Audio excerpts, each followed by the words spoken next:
They had 3 angles of cameras rolling for the biggest deal in the company's history, and the CEO used all of them to throw me out of the room like I was nobody. He thought he was protecting the deal. He had no idea he'd just ended it.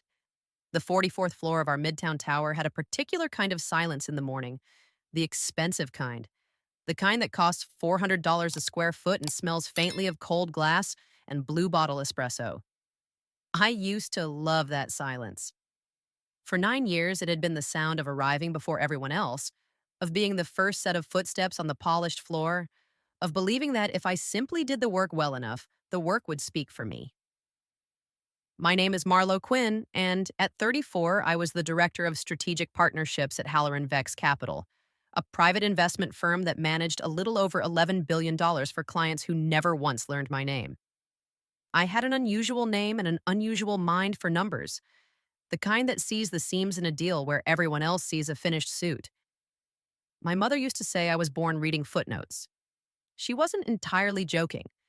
I came in that February morning the way I always did, 20 minutes early, coat still damp from the freezing walk up 6th Avenue, a leather folder under my arm. Inside that folder was 8 months of my life, the entire architecture of the Callaway Meridian deal, a fund commitment that would bring $800 million of fresh capital into the firm. I had built the relationship from a single cold introduction. I had structured the terms. I had flown to 3 cities and sat through 11 dinners and answered 400 questions. And somewhere in those months, I had quietly become the only person in the building the investor actually trusted. The investor's name was being kept confidential, even internally. And a family office, our CEO told the board, old money, extremely private, represented by an intermediary. That was the word he used. Intermediary. He said it the way some men say words they don't fully understand but enjoy the weight of. What he didn't know, what no one in that building knew, was that the intermediary and I shared something he could never have guessed from my employee file. But I'm getting ahead of myself. The CEO of Halloran Vex was a man named David Renner, 51, silver at the temples, the kind of executive who had learned early that confidence delivered loudly enough is rarely questioned. He had inherited the corner office 2 years before from the founder, and he ran the firm like a man terrified that someone would notice he'd never actually built anything himself. He had a talent for standing next to other people's work at exactly the moment the cameras turned on. I knew this because I had been the work he stood next to. Twice. The first time was the Brennan refinancing. I spent a Thanksgiving weekend rebuilding a model that saved the firm from a covenant breach, and on Monday, David presented it to the investment committee as a framework my team and I developed. My team. As though the team were not just me, alone at my kitchen table with cold turkey and a spreadsheet. I told myself it was a fluke. I was wrong, but I was good at being wrong politely back then. The second time taught me to stop being polite. After that, I started doing something small and quiet, and, as it turned out, decisive. I'll get to it. That morning, the firm was in a state I can only describe as controlled hysteria. The Callaway Meridian signing was scheduled for 10 o'clock in the main boardroom, the one with the wall of glass over the East River, and David had turned it into a production. 3 camera angles. One for the internal investor stream, one for our marketing team, one for the archive. Caterers. White orchids on the credenza. A photographer. He had invited 2 board members and the entire senior leadership team to witness the moment Halloran Vex landed the largest single commitment in its history. He had not invited me. I found out by accident the way you always find out these things, from a calendar invite I wasn't on and a hallway conversation that stopped when I turned the corner.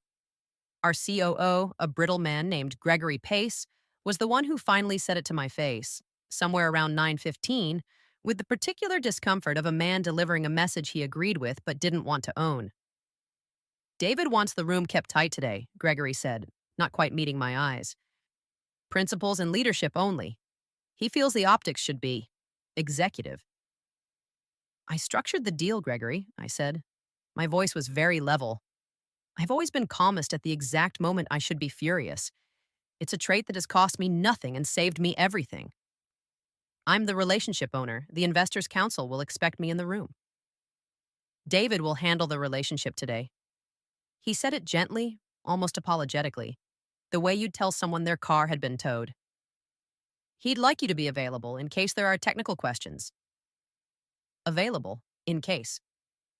I held the folder a little tighter and said nothing, because the thing about silence is that it is the only response no one can quote back to you later.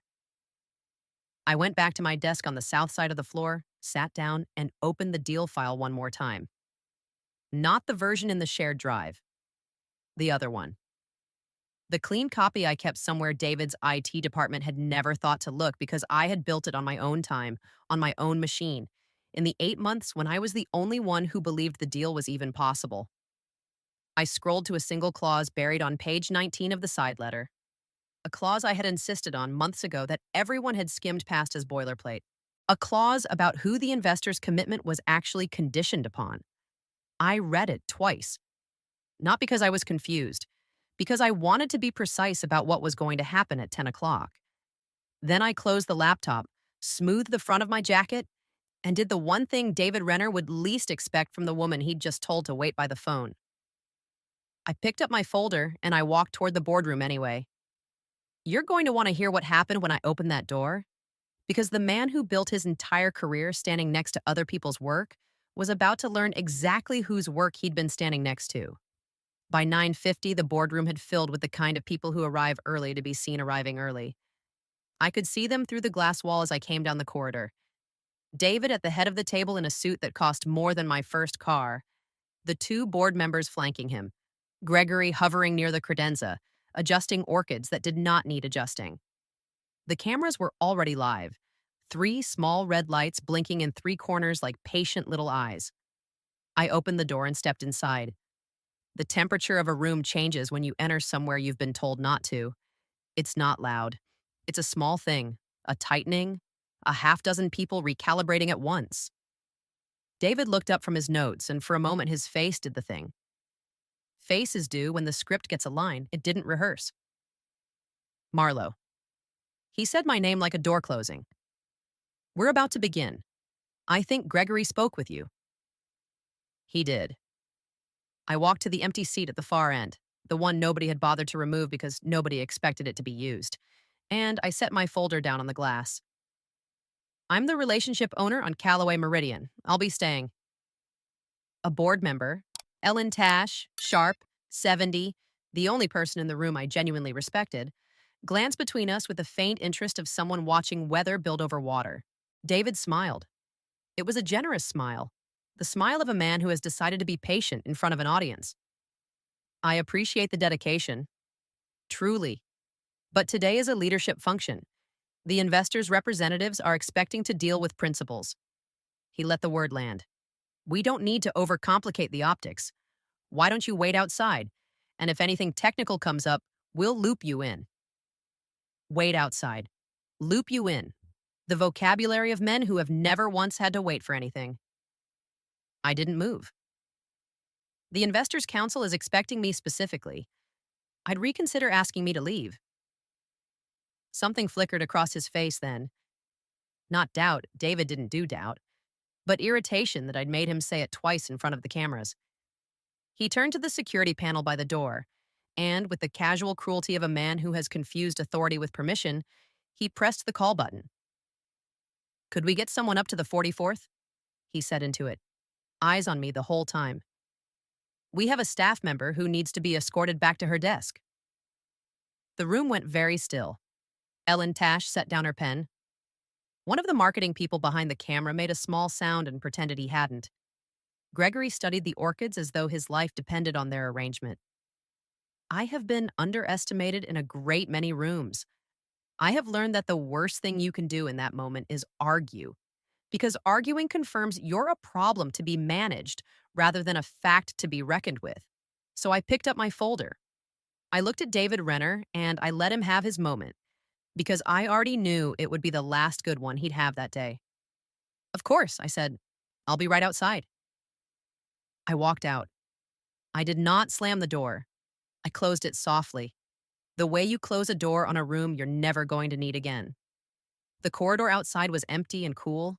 Through the glass I could watch them resettle, the little ripple of relief that goes through people when an inconvenience removes itself. David straightened his cuffs. The deal binders were squared. He was already turning back toward the camera, his face arranging itself into the expression of a man about to land $800 million. I took out my phone. Here is the thing about the clause on page 19. 8 months earlier, when I'd structured the Callaway Meridian commitment, I had insisted on a single line in the side letter. Everyone had read it as standard relationship continuity language, the kind of boilerplate that says the investor reserves the right to confirm the deal team before funds release. David's general counsel had skimmed it and waved it through. It looked like nothing. It looked like a formality a careful investor's lawyer might want. What it actually said, in language precise enough to survive a courtroom, was that the commitment was conditioned on direct confirmation from the investor's authorized representative, and that any material change to the designated relationship lead before closing would suspend the release of funds pending that representative's written approval. Removing me from the closing was a material change to the designated relationship lead. I hadn't put that clause there out of paranoia. I'd put it there because I knew exactly who the investor was, and I knew exactly what kind of man David Renner was. And I had spent 2 betrayals learning that the only protection that holds is the kind written down before you need it. I scrolled to a contact I had never saved under a real name. I typed 3 words. He removed me. The reply came back in under a minute. I watched it arrive, standing alone in that cold corridor with the East River flat and gray behind the glass, and I felt the strange calm that comes when a thing you've prepared for finally begins. Understood. Hold the room. I'm on my way up. I slipped the phone back into my pocket. Inside the boardroom, David was checking his watch, smiling at something Ellen Tash had said, completely unaware that the most important person in the Callaway Meridian deal had just been told to wait in the hallway, and that the second most important person had just gotten into an elevator 12 floors down. The intermediary, the private family office, the investor he'd been chasing for 3 months and had never once met in person, because she preferred it that way. He thought he'd just cleared the room of a distraction. He had no idea he'd just sent for the one person who could end his career, and that she was already on her way. Quick pause, because I need to ask you this before the door opens. If you were standing in that hallway, would you have argued, made a scene, demanded your seat back? Or would you have done what I did and just sent 3 quiet words? There's no wrong answer. Drop yours below. And subscribe while you're down there, because what walked out of that elevator made a CEO go pale in front of 3 rolling cameras. The elevator on the 44th floor opened at exactly 10 o'clock. I was still in the corridor when it did, and I watched her step out the way I'd watched her step out of 1,000 rooms over 34 years. Unhurried, deliberate, with the particular stillness of a woman who has never once needed to raise her voice to be the most dangerous person present. She wore charcoal gray, and no jewelry except the thin gold watch she'd had since before I was born. She carried nothing. People who carry nothing into a room are the ones who already have everything they need. Beside her walked a man in his 60s with a slim leather portfolio and the careful posture of a lawyer who bills in 6-minute increments. I recognized him from 8 months of phone calls and 3 signed engagement letters. Theodore Ashby, of a white shoe firm 40 blocks downtown, counsel to the family office that had committed $800 million to Halloran Vex Capital on a single condition that everyone in that boardroom had read as boilerplate. My mother stopped in front of me. For 1/2 second, the stillness cracked, and something passed between us that had nothing to do with the deal. The look of a parent who has just learned exactly how her child was treated and is deciding, in real time, how thoroughly she intends to respond. "They put you in the hallway," she said. Not a question. "They did." Hmm. She glanced through the glass wall at David Renner, who had not yet noticed the elevator, who was at that moment laughing at something with his hand, resting proprietarily on a deal binder he had not read closely enough. "Let's go in then. Mr. Ashby, after me." Here is what David Renner knew on that February morning. He knew the investor was a private family office of considerable size. He knew it was represented by an intermediary he'd never met because the principal preferred discretion. He knew the commitment was $800 million and that landing it would secure his reputation for a decade. Here is what he did not know. He did not know that the family office was the Quinn Family Trust, built by my late father and managed by my mother, Adelaide Quinn, a woman who had sat on the boards of three of the institutions whose names hang in the lobbies of this city. He did not know that the entire reason the trust had even considered Halloran Vex was that I worked there, that my mother had let the relationship develop precisely because she wanted to see how the firm treated the people who did its real work before she handed it real money. He did not know that the intermediary he'd been so pleased to deal with through counsel was, in every meeting that mattered, me. And he did not know that the clause on page 19, the one his general counsel had skimmed, existed because I had told my mother 8 months ago, David Renner is the kind of man who will take credit for this and cut me out of the room the moment it closes. I wanted in writing that the money doesn't move without my mother's say so. She had agreed. Of course she had agreed. She'd practically dictated the language. The boardroom door opened a second time that morning, and the temperature of the room changed again. But this time it did not tighten. This time it dropped. David looked up. His expression went through several stations in the space of a breath.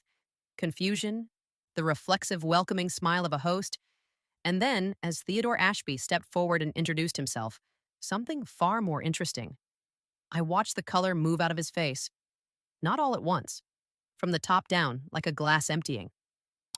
Mr. Renner, Ashby said, with the lethal courtesy of his profession. Theodore Ashby, counsel to the Quinn Family Trust. I believe you've been expecting our principal. He half turned.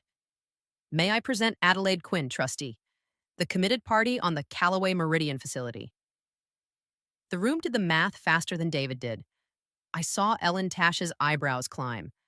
I saw Gregory Pace go absolutely rigid by the credenza.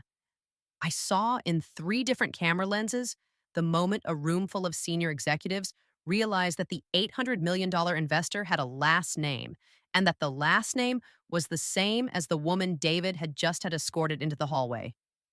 Quinn, David said. His voice did something on the second syllable. Quinn. My mother agreed pleasantly. She did not sit. She let her gaze travel slowly around the table, taking inventory, and then she let it rest on the empty seat at the far end where my folder still sat untouched. I was told my daughter built this transaction. I was told she'd be running today's closing. Mr. Ashby and I structured our commitment on that understanding. She finally looked at David directly. Where is she? The silence that followed was not the controlled silence of an expensive office. It was the other kind, the kind that has weight. David's mouth opened. Theodore Ashby, who had clearly been waiting his entire career for a moment this clean, gently set his portfolio on the table and opened it to a tabbed page. Before anyone answers, Ashby said, I direct the room to clause 9.3 of the executed side letter. The release of committed funds is conditioned on direct confirmation from the trust's authorized representative, and any material change to the designated relationship lead prior to closing suspends that release pending written approval. He looked up over his glasses, mild as a Sunday. The designated relationship lead is Ms. Marlowe Quinn. It would assist us to understand whether a material change has occurred this morning. You could have heard the orchids wilting. David turned toward the door. Toward me, standing in the corridor on the other side of the glass, where he had put me 40 minutes earlier. And for the first time in 9 years, David Renner looked at me the way you look at something you have catastrophically misjudged. He pulled the door open himself. Marlowe. The word came out cracked at the edges. I think there's been a misunderstanding. Please, come in, take your seat. I picked up nothing, because I had left nothing in that hallway except the version of myself that used to be polite about this. I walked back in, past him, to the chair at the far end where my folder waited, and I sat down. There's no misunderstanding, I said quietly. Let's begin. What David Renner didn't yet understand, what he was only beginning to feel, like cold water rising past the ankles, was that getting me back into the room was now the least of his problems. Because my mother had not come up 44 floors to rescue a deal, she had come to find out whether the firm deserved one. And Clause 9.3 was only the first page Theodore Ashby had tabbed. My mother sat down. That was the moment everyone in the room understood the meeting belonged to her now. Not because she announced it, but because she chose the chair to David's immediate right, the chair Gregory had been saving for a board member, and she settled into it as though it had always been hers. Theodore Ashby took the seat beside her and squared his tabbed portfolio with the edge of the glass. Two small motions, and the gravity of the room reorganized itself. David remained standing for a beat too long, the way a man does when he can't decide whether sitting will look like surrender. Then he sat.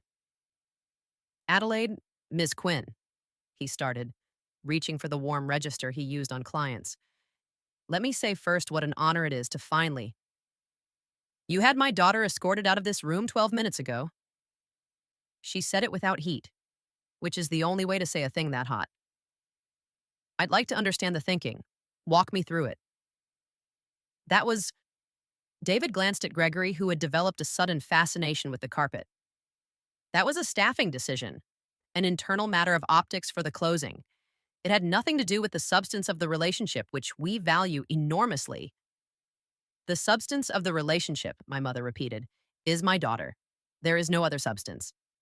Mr. Ashby? Ashby turned a tab. For the record, the Trust's diligence file lists Ms. Marlowe Quinn as sole originating and structuring lead on the Callaway Meridian facility. 41 logged meetings. The term architecture, the fee structure, the covenant package, all in her hand. He looked up. The Trust Council has never received a substantive communication from this firm that did not originate with Ms. Quinn. We were, frankly, unaware that anyone else here understood the transaction in detail. It was a small surgical sentence, and it did more damage than shouting ever could, because it was true, and everyone in the room knew it was true. David had presented this deal to his own board as a framework my team and I developed. And now the investor's lawyer had just told that same board, on camera, that the firm's leadership had contributed nothing the Trust had ever seen. Ellen Tash spoke for the first time. David. Just his name. A question and a warning folded into 2 syllables. This is the part where I should tell you I felt triumphant. I didn't. What I felt, watching David Renner's careful architecture come apart in real time, was something quieter and colder. The recognition of a man discovering that the floor he'd been standing on had always belonged to someone else. He made the mistake men like him always make at exactly this moment. He doubled down. With respect, he said, and his voice found a thin edge of its old confidence. Marlowe is a talented member of my team, but the leadership of this firm closed this transaction. Relationships of this size are managed at the principal level. I'm sure she contributed materially to the groundwork. The groundwork. My mother turned the gold watch a quarter inch on her wrist, a gesture I had seen her make at exactly one other moment in my life, across a different table, opposite a man who also did not survive the meeting. Mr. Renner, do you know why the Quinn Family Trust agreed to consider Halloran Vex at all? Out of perhaps 40 firms that would have taken this money? David said nothing.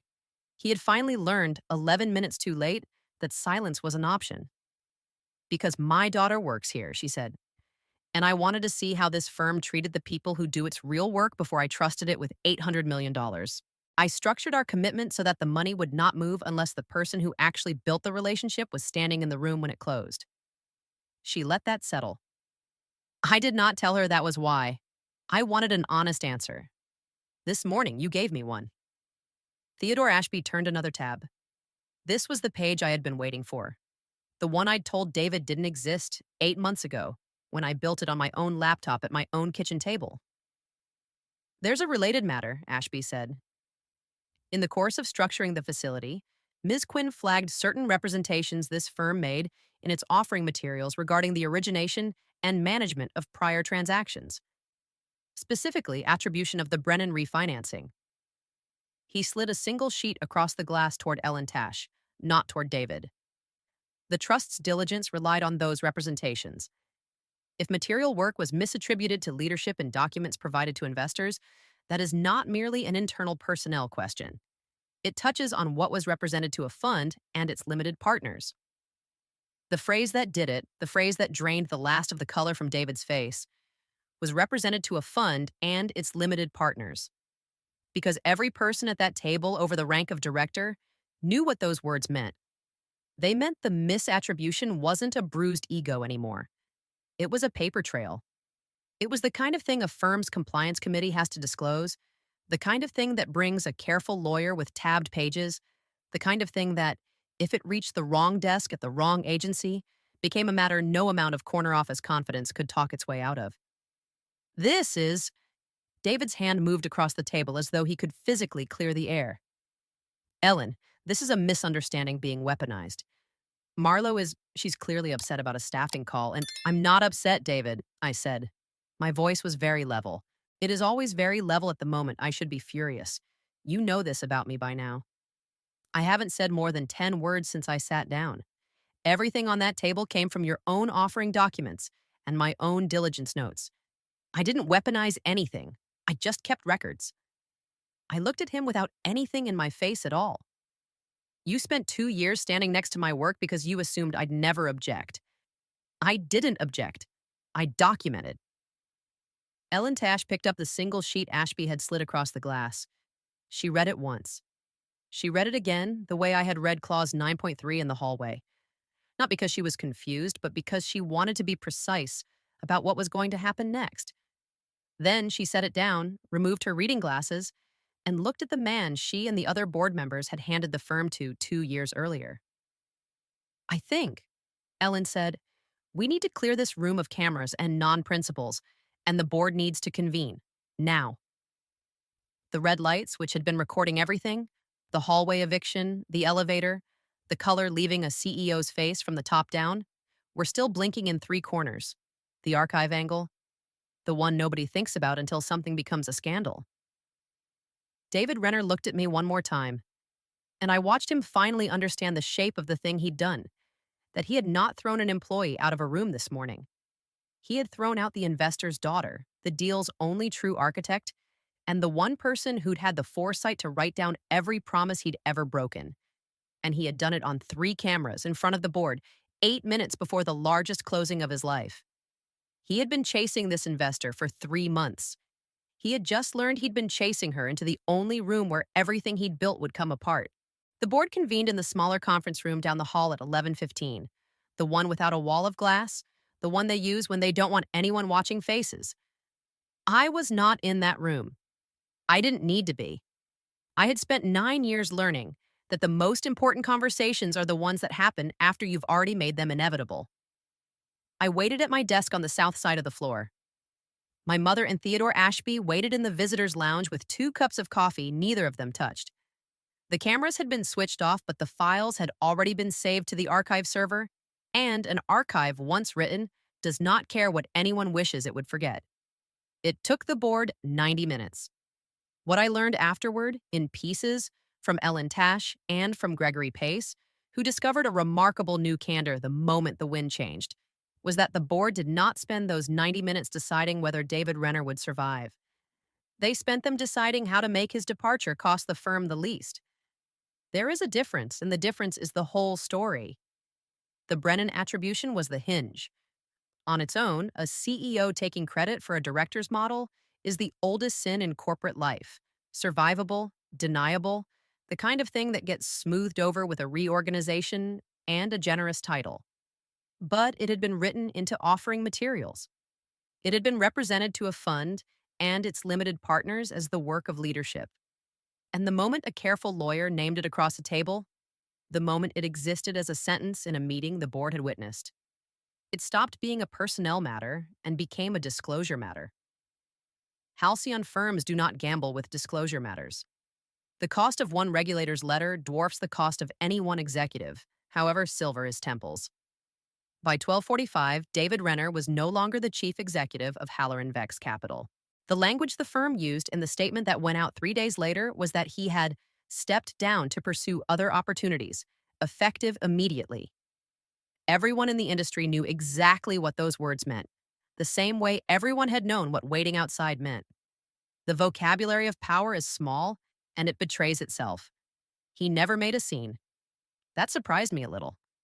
I think by the time the board reconvened to tell him he had already done the math the rest of the room had done an hour earlier, that there was no version of the story that survived 3 camera angles and a tabbed portfolio and an investor whose last name matched the woman he'd had escorted to the elevator. He gathered his things from the corner office that afternoon.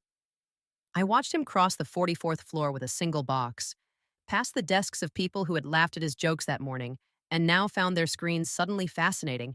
He did not look at me. I did not need him to. The Callaway Meridian deal closed. Of course it closed.